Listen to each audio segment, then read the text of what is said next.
Alrighty. Welcome back. Welcome to start of not welcome back. This was the start of a brand new interview series. This is called The Vexations of a Shut-In Vampire Princess. And yes, the main character is a shut-in, where they do explain why she's shut-in. You think this seems silly, but it's serious for her. So, these are your characters this one. The first one, the main character series, her name is Cormy. Tara Cormy, Gren's blood. Yeah, they explain it in the book version of this, where that they like sucking stuff, and they have a lower ranking noble family. So her father appears in the first episode, doesn't appear. I think he appears once in a flashback after that, but that's pretty much it for him. Yes. Now, this series is a sort of a Yuri, but it's not a main plot device, this one.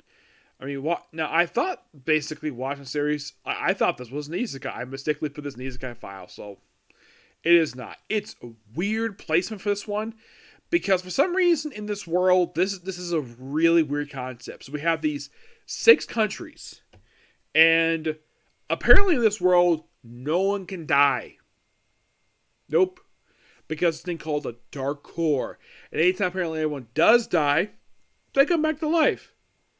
And you're thinking, what the heck was the point of that? They're going to kill them off anyways. Yeah, that's kind of weird. Yeah, that's one of the plot devices here. And the main character is a vampire, who can also walk in sunlight and drinks normal stuff besides blood.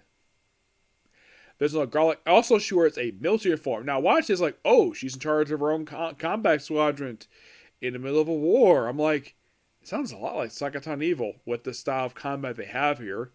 So we start out basically with a bit of a flash forward. We see her on this throne in the battlefield, which at least is basically a big massive battle. And then we flash back to basically the start of the series, where we see our main character waking up out of bed. And then she looks over to her left like, oh, there's this beautiful maid. And she's like, who are you? And they do explain in episode 3 that actually these two have met each other. Yeah, this is Vahaz, a maid who's also a lieutenant in the army of this country. Now, here's the thing about her. Her thing is that she's obsessed with the main character. She constantly gropes her. And at one point, she actually decided to hop into the main character's bed butt naked. Or wake up one morning where she's wearing nothing but an apron. Yes, because she's that obsessed with the main character. Yes. It's how the series is. So, she's like, oh yeah, she's been shut for 3 years now in her very nice looking room. The room itself looks like a modern day teenage bedroom. Does that sound very strange to you? Yeah, it looks like a modern day teenage bedroom, but basically like a high noble one. Yeah, so she's also holding on to a shark plushie. I'm not kidding about that. A shark plushie. Or at least basically a stuffed animal version of a shark. So, yeah, apparently she's been like, oh, you know Crimson Lords? Yeah, they're the 7 most powerful people in the country. Well, you're one of them now. How? Well, it's also a bomb inside your body. And if you don't accept soon, you'll explode.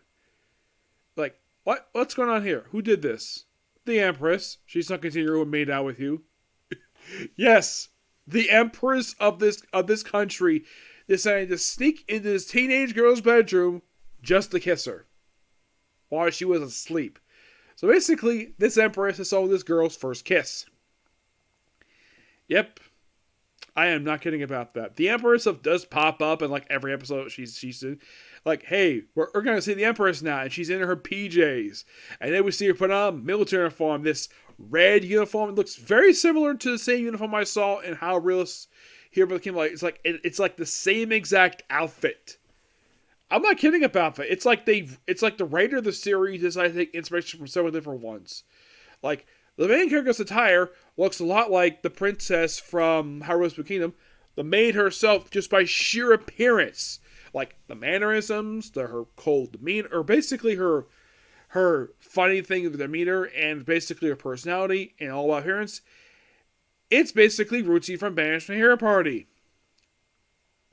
Which I should point out, though, the anime aired for that just 2 years ago. Yeah, and this anime just started just this year. Like, if you're curious, when did this anime start? 2 months ago. Really?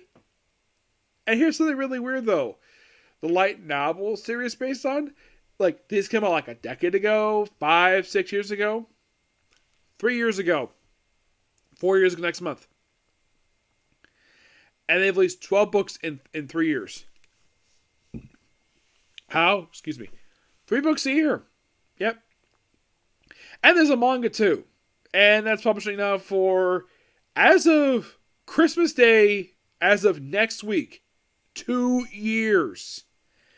And they've released 3 volumes, which is not surprising anyways. Written by someone named Koti Kobayashi. The artwork for this one, the one in the book, and I think in the manga too, is done by Raichu. No, not the same character from Pokemon. Just does it's Raichu. That's how I can pronounce the name. The light novel publisher is Yen Press. Not surprising there because it's a popular one. The manga is always by Square Enix. You're thinking, Square Enix, isn't that a video game company? It is. This is publishing over theirs. So she's basically told to join the Crimson Lords, and then she just, here's her troops, the commanding troops from the seventh, I think it was the third detachment, I think it was, they mentioned in the episode, and then we have this guy, and his name is, where is he in here? John Holders. Where the first thing he does when they open the door to this room, and he tries to kill his boss. And he gets his head crushed by a door. Yes, it's a minor gag in these episodes. Let's kill off a guy who can't really die. Before I continue here, of course, the stream studio for this one was Sent Filmworks, aired on High Dive. It's like when I watched this one. Made by a company known as Project 9 Incorporated. Now, has there been any other series aside from this very one where I have watched? Yes, as a matter of fact, there has been. A series known as Super X Heroes. Yep, I did review this thing a few years ago. Yeah, I reviewed it. I enjoyed it. I have heard the reason why this series ended because this is not the manga per se, it's more like the anime. The reason why we're not getting season 2 of this one is because they tend to skip a lot of stuff and there was actually some OVAs. I might watch it later. But yeah, they actually have, it's interesting though the fact that we actually have this. Super X Heroes, if you're curious, that was streamed by Aniplex America, but was aired on the Funimation streaming service. Yep. Which I'm sure is probably on Crunchyroll right now. Yes, like everything else is. Apparently, there's a few other ones I have heard before. Mostly what I've seen is ones on Crunchyroll. There is Love After World Dominion. That's another one they did make, which Crunchyroll does the license that they were streaming that one. The Angel Next Door Spoilers and Run, which is another one. So I've seen the names on there, have not watched them per se. And this is currently one of 4 anime on the air that the studio is currently making right now. The other is The Girl and Her Guard Dog, Bobbitry and the Story of a Man Turned to a Pig, and bottom tier character Tomosuke Second Stage. Now, are these the last one? Where's it going to be streamed? Crunchyroll. The Story of a Man Turned to a Pig. Aniplex, maybe on the streaming system, but I'm not interested. It's probably Crunchyroll. Yeah, basically, like almost everything else here is mostly streamed on Crunchyroll. I'm looking up right now to see what these things are streaming on. Yeah, let's see. Aside from this one I'm watching here, I think every show that's from this studio is, mostly streaming on Crunchyroll right now. Let's see. How about the very first one? Nope, first one's on Sent Filmworks. Yep. But this one doesn't have a W. That one is Raikubu. It is a basketball series. There's 2 seasons of that one. There is My Sister message is really unusual. This one is streamed by not Sent to Filmworks or Crunchyroll. It's Dope Test Media. Yep, they're the ones who stream this damn thing. Yeah, so not Crunchyroll. That's another one basically not done by them. There is Malo-kun's Sword. This is the second one I've seen here where, let's see, Girls Beyond the Wasteland, Send the Filmworks. And you ever thought Girls? This one I did see on Funimation, but I never got a chance to watch it. And of course on Crunchyroll now. And apparently Universal Pictures got a chance to license this one for some reason.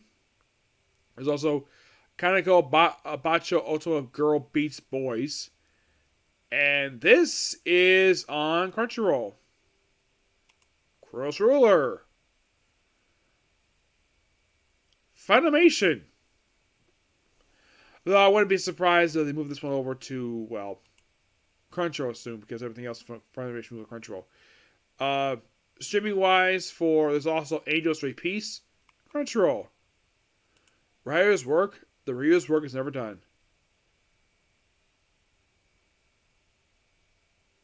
Crunchyroll. The 100 Sleep Princesses and the Kingdom of Dreams. This one is on High Dive. Third one. There's also Pastel Memories. High Dive. Katana Maidens Toki no Makigo. Crunchyroll. High School Prodigies, About Easy in the World. I've heard about this one. I've never watched it. Crunchyroll. Did I say My Abilities or Amateur Life? This one is on Crunchyroll. So, oh yeah, there's also My Stepmother's Daughter is My Ex. I've heard about this one. Never watched it. It's also on Crunchyroll too. So it seems as though for this one, a lot of the stuff from this company, I'd say about 4 or 5 of the shows I just mentioned are on Crunchyroll now. But this is one of the few not on there at all. Like this was one on Funimation, which I don't have Funimation anymore, so I can't watch it. So let's continue here. So she's after this guy apparently dies, so he comes back later, no explanation. Well, actually, it's the Dark Horror stuff. So there's also a mysterious woman wearing a mask, which is some lines from her from the book they kept in the end, which thank you for that. So they, of course, think she's strong. Of course, apparently, of course, the one episode they rushed like, oh, let's just win a battle quickly and claim to be 4 countries and throw a party. Yes, and then of course, well, before this party happens, we see like, oh, I'm waiting for somebody like, oh, I'm gonna kill the Empress, and then we see her at the party, and she's revealed to be a woman by the name of Millicent Blue Knight, which this woman, it's revealed by the main character of the series, this is the woman who bullied her in the flashback. You're like, why are you here? Because apparently she's got banished by the country, and just with this terrorist group known as Innocence and Moon. So she stabs one of Komori's subordinates, basically a big beast man, who he himself reminds me of a character from How I Relate to Kingdom. Like, yeah, I get a lot of comparisons with this. Like the main character looks exactly like the princess from How I Relate to Kingdom. Like her beast subordinate looks exactly like the one of those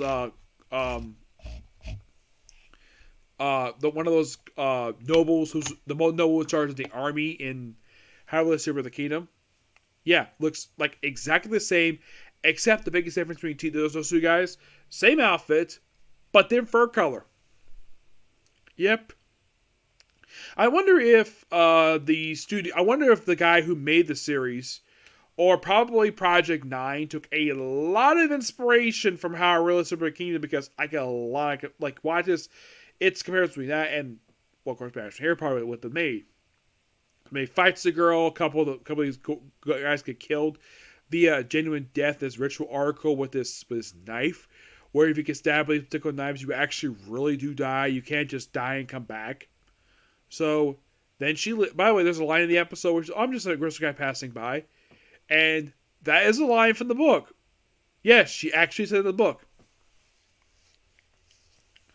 Oh, and also she wears this dress. Now this one is not. When I saw this dress, I'm like, this dress reminded me of the dress that Yuri wear one of the covers for Afria. Yes, I am not kidding about that. It's like some people have said that she's like Yuri from Afria, just more aged up, and she's like, I would say it's her, but the outfit's from a different series. I get that comparison. Yes, I can understand for looking at her. Yeah, even the same dress. I think that dress I believe was in the cover of book 12, if I remember correctly. I think it was next to it was book 10. I think it was book 10. One of the covers Yuri was on.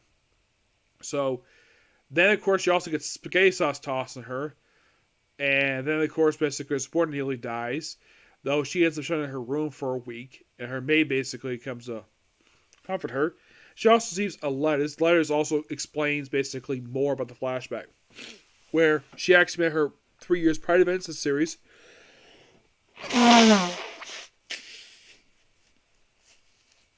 And the reason why she got bullied was because, well, she saved her from being bullied by the same person. And apparently she fell in love with her because of it. Apparently.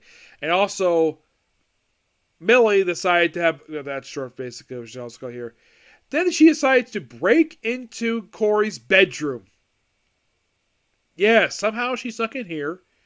Then she stabs Vil and tells me at this particular place at midnight.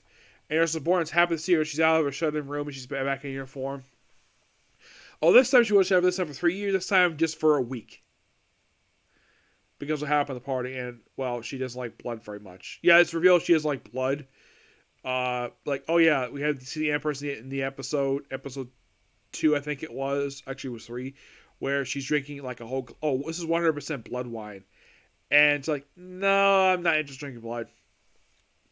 So then she basically got enough courage to basically leave her home to go and get her maid back, who's taken to church, and then of course Holder presumably, I think he does die here, as being stabbed with the actual ritual article, and the maid where she gets like, you have Millie walks up to her, takes the knife out, cuts a slit in her mouth, and then proceeds to stab her in the chest.